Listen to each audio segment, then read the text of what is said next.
بس. ها فيه نفس خويه هذا. طقه. يلا. اي كذا.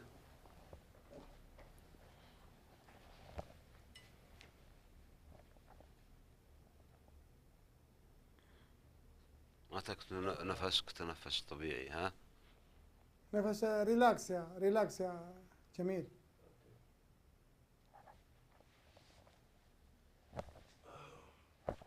ها شاد نفسك. شد نفسك للساعة ترى. ريلاكس. يلا. خلاص.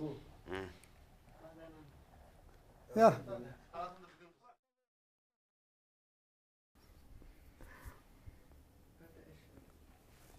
ها 100. ها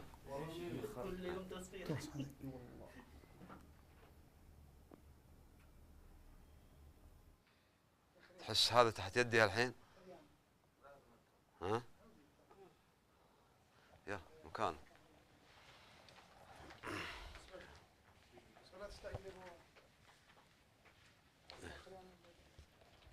ما شاء الله كم وزنك؟ يجي 2 كيلو؟ كم وزن انت؟ how many كيلو؟ ما يجي. ها 51.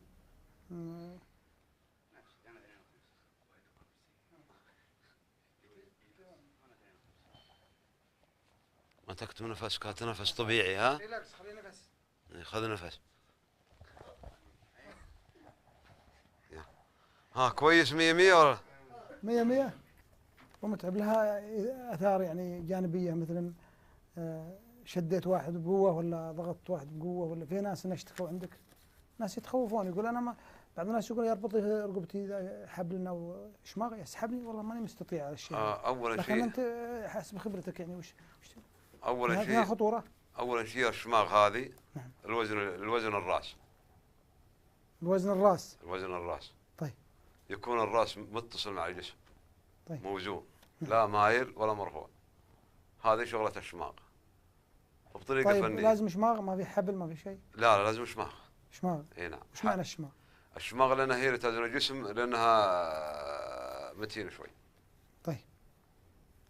طيب ما جبتني هناك يعني خطوره؟ لا ما في خطورة أبد. بعض في الناس خطورة. يقولوا اي سم. في خطورة إذا كان إن الجسم ما هو موزون. وش يحصل له؟ يحصل له لابد ما يحصل له. يحصل له تمزق، يحصل له شيء، يتمزق في الرقبة. طيب انت ما تلقى، ما تعاني من بعض المرضى اللي يجونك يعني صعوبه